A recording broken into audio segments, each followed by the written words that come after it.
കഴിഞ്ഞ ദിവസത്തെ വെടിനിർത്തൽ വാർത്ത കണ്ടിട്ടുണ്ടാവും. പിന്നെ അതിന് ശേഷവും നമ്മുടെ അതിർത്തികളിൽ ശല്യാക്രമണവും ചെറിയ തരത്തിലുള്ള പ്രകോപനങ്ങളുമൊക്കെ ഉണ്ടായി എന്നൊക്കെ പറയുന്നു. യഥാർത്ഥത്തിൽ ഈ വെടിനിർത്തലിനെ കുറിച്ചും അതിനുശേഷം ഉണ്ടായ സംഗതികളെക്കുറിച്ചും ആ പ്രദേശത്തെ അറിയാവുന്ന അല്ലെങ്കിൽ ആ ഒരു ഫ്രട്ടേണിറ്റിയിലെ ഒരുപാട് ദീർഘനാൾ സേവനം ചെയ്ത ഒരാളെന്നുള്ള നിലയിൽ എന്താണ് അങ്ങയുടെ അഭിപ്രായം അതിനെക്കുറിച്ച്? ഞാനിത് ഇന്നലെ ഹാഷ്മിയുടെ പേര് പറഞ്ഞുകൊണ്ട് തന്നെ പറഞ്ഞേക്കും. ഹാഷ്മിയുടെ ന്യൂസ് ചാനലില് 24 ഇരുന്ന് പറയുമ്പോൾ ഞാൻ പറഞ്ഞു എല്ലാം ഓക്കെ, പക്ഷെ സമാധാനിക്കാനുള്ള സമയമായിട്ടില്ല. ഇത് പാകിസ്ഥാനാണ്.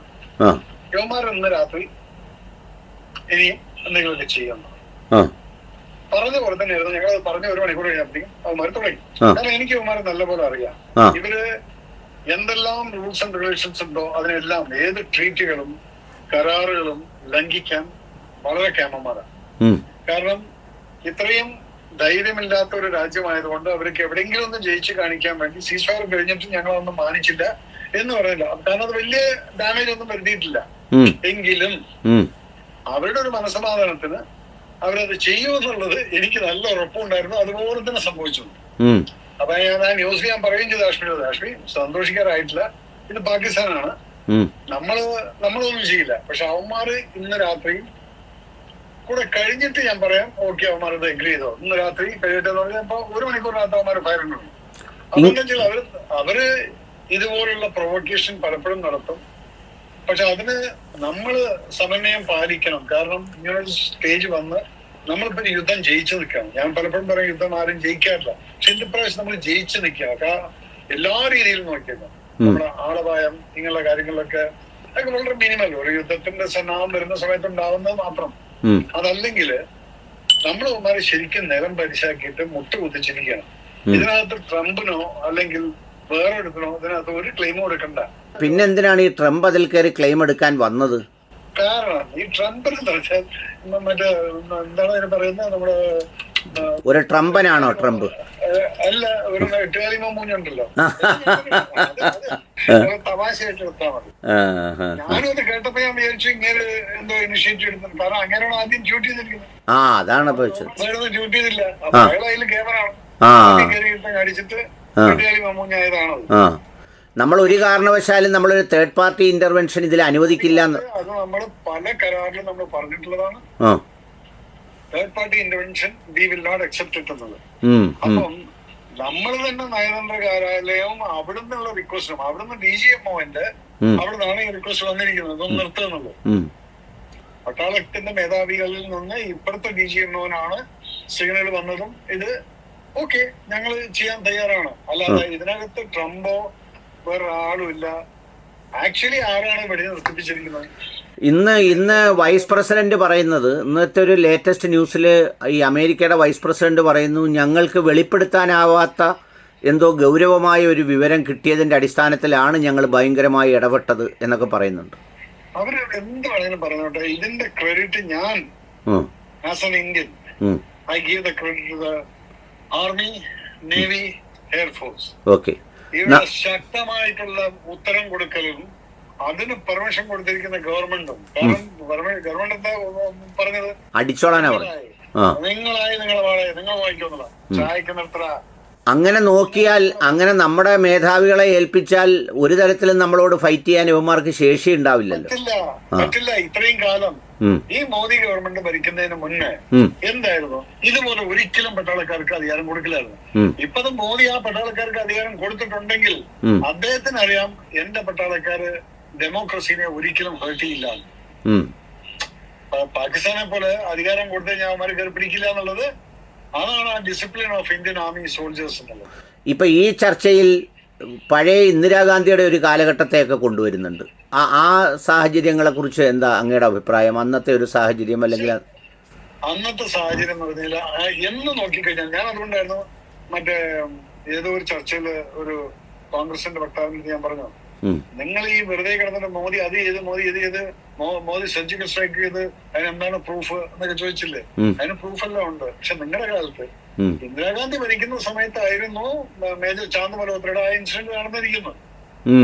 ചാന്ദ് മൽഹോത്ര അപ്പുറത്ത് പോയി ആരുടെയും പെർമിഷൻ ഇല്ലാതെ അപ്പുറത്ത് പോയിട്ട് അയാൾ 34 പേരെ കൊന്നിട്ട് 37 കൊന്നിട്ട് ഇവന്മാരെ ചെവിയും കണ്ടിച്ചോണ്ട് വന്നു ബാക്ക് ബാക്കിലിട്ടോണ്ട്. ഓ അത് ശരി. എന്നിട്ട് പ്രൂവ് ചെയ്തു. അപ്പം അവരുടെ കോർ കമാൻഡർക്ക് ഇത് മുന്നോട്ട് ഫോർവേഡ് ചെയ്യാതിരിക്കാൻ പറ്റില്ല. ആക്ച്വലി അത് കോർട്ട് മാർഷൽ ഒഫൻസ് ആണ്. ഗവൺമെന്റിന്റെ പെർമിഷൻ ഇല്ലാതെ LOC ക്രോസ് ചെയ്ത് പാകിസ്ഥാനിൽ പോയിട്ട് ഈ ഓപ്പറേഷൻ ചെയ്തു എന്നുള്ളത്. പക്ഷേ ഇതേ ഗവൺമെന്റ് പിന്നിപ്പം മോദി ഗവൺമെന്റിനെ പോലെ അവരോട് അപ്രീഷിയേറ്റ് ചെയ്ത് അവാർഡ് കൊടുക്കുകയാണ്. പക്ഷെ ആ പെർമിഷൻ ഇല്ലാതെ പോകുന്നതിന് അതിന്റേതായിട്ടുള്ള ചില പ്രശ്നം ഉണ്ടാകുന്ന പട്ടാളക്കാർ ഒരിക്കലും പെർമിഷൻ ഇല്ലാതെ സർജിക്കൽ സ്ട്രൈക്ക് നടത്താറില്ല. പക്ഷെ അന്ന് ചാന്ദ് മൽഹോത്ര കണ്ടത് എന്താണ്? തന്റെ മുന്നിൽ വെച്ച് തന്റെ ബറ്റാലിയനിലെ 10 പേരുടെ തല വെട്ടിയിട്ട് പോയി. തല വെട്ടി കളഞ്ഞിട്ട് പോയി. അതാണ് ഏറ്റവും വലിയ സങ്കടം. വെടിവെച്ച് കൊല്ലാണെങ്കിൽ ഓക്കെ, തല വെട്ടിയിട്ട് പോയിരിക്കുന്നു. അതിലാണ് ഈ ചാന്ദ് മൽഹോത്രയ്ക്ക് ഭ്രാന്തായത്. ഈ സൈനിക ഓപ്പറേഷനിലും അത്തരം കാര്യങ്ങളിലും വല്ലാതെ രാഷ്ട്രീയം കലർത്തേണ്ടതില്ല സത്യത്തിൽ, ഇല്ലേ? രാഷ്ട്രീയം ഇതിനകത്ത് ഞാൻ പറയട്ടെ, ഇന്നിപ്പോ കോൺഗ്രസ് ആയാലും ആദ്യം നിങ്ങൾ രാഷ്ട്രീയക്കാർ ഒന്നും മനസ്സിലാക്കാം. നമ്മുടെ രാജ്യത്തിന്റെ അഭിമാനത്തിന് വേണ്ടി നമ്മുടെ രാജ്യം എന്ത് ചെയ്താലും ജനങ്ങൾ കൂടെ വയ്ക്കും, ഒരു സംശയമില്ല. കാരണം ഇവിടെ എല്ലാവർക്കും ഉണ്ട് ദേശത്ത്. അതിനെ നമ്മൾ വളർത്തിയെടുക്കണം. ഗംഭോ ഒന്നുമില്ല, എനിക്ക് മമ്മൂഞ്ഞം ഒന്നല്ല. എന്റെ രാജ്യത്ത് ഇന്ന് അവൻ മുട്ടുമടക്കിയിട്ടുണ്ടെങ്കിൽ പാകിസ്ഥാൻകാരൻ, അതിന്റെ full credit should go to army, navy, air force and ആർമിയിൽ തന്നെ എസ്പെഷ്യലി ഇത് എയർ ഡിഫൻസ്. അത് കഴിഞ്ഞിട്ട് പിന്നീട് ബാക്കി എല്ലാം. എയർ ഡിഫൻസ് എന്ന് പറഞ്ഞാൽ എന്താ? എയർ ഡിഫൻസ് എന്ന് പറഞ്ഞാൽ എന്താ സാർ? എയർ ഡിഫൻസ് എന്ന് പറഞ്ഞാൽ എയറിലുള്ള എന്ത് ഇൻട്രൂഷനും വെടിവെച്ച് താഴ്ത്തിയിടാനുള്ള ഗണ്ണുകളുമായി സന്നദ്ധമായിട്ടുള്ള റെജിമെന്റ് ആണ് എയർ ഡിഫൻസ് റെജിമെന്റ്. ആ പണ്ട് ഇത് ആർട്ടിലറിയുടെ കൂടെയായിരുന്നു. ഇന്ന് അവർ സെപ്പറേറ്റ് വിങ് ആണ് എയർ ഡിഫൻസ് എന്ന് പറയുന്നത്. ഇതിൽ ഈ ഫൈറ്റ് നടക്കുമ്പോഴേ ഒരു സംശയം കൂടെ, ഈ ഫൈറ്റ് മാലപ്പടക്കം പൊട്ടിക്കുന്ന പോലെ പൊട്ടിച്ചോണ്ട് ഈ ഫൈറ്റ് നടക്കുന്ന യുദ്ധ സമയത്ത് ഈ ബറ്റാലിയനായിട്ട് മാറി മാറി റെസ്റ്റ് എടുക്കാനുള്ള അവസരം വല്ലതും കിട്ടുമോ ടീമിന്?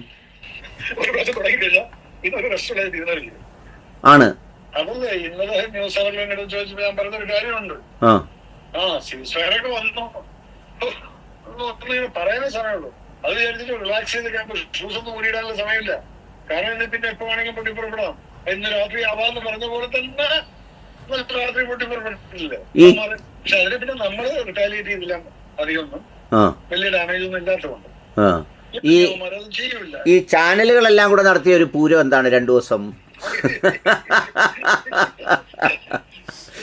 അല്ല, അത് ചില ചാനൽ വളരെ വൃത്തിയായിട്ട് ഒരു ചില ചാനൽ ഇവിടെ ഇലക്ഷന്റെ ഇതുപോലെ ഒരുക്കുന്നുണ്ട്. അവിടെ അത്ര പൊട്ടി ഇത്ര പൊട്ടി, വാട്ട് നോൺസെൻസ്. ജനങ്ങളെ പറഞ്ഞ് മനസ്സിലാക്കും. അപ്പൊ ആ എക്സ്പെർട്ടുകൾ വന്നിരിക്കുമ്പോ ഞാൻ ഏത് ചർച്ചയിൽ പോയിട്ടെങ്കിലും ഞാൻ സംസാരിക്കുമ്പോൾ ആൾക്കാർ ഇന്റർഫിയർ ചെയ്യില്ലായിരുന്നു. അങ്ങനെയാണ് വേണ്ടത്. അത് ആ അവതാരകൻ കൃത്യമായിട്ട് സൈലന്റായിട്ട് കേൾക്കും, ജനങ്ങൾക്ക് കേൾക്കാൻ വേണ്ടിട്ട്. അവതാരകനെ അറിയാമെങ്കിൽ പോലും ആരും എന്നെ ഇന്റർഫിയർ ചെയ്യില്ല. എനിക്കിത് അറിയാമെന്ന് പറഞ്ഞിട്ട് ഒരു ചാനൽ ഞാൻ കണ്ടതാണ്. അവിടെ കിടന്നിട്ട് ബഹളം കാണിക്കും. ആ പഞ്ചായത്തിൽ ഇയാള് ജയിച്ചു, ഇപ്പുറത്ത് മറ്റേത് പൊട്ടി, റിപ്പോർട്ട് ചെയ്യുന്നു. അതെ. ശരി, ഓക്കെ, താങ്ക് യു.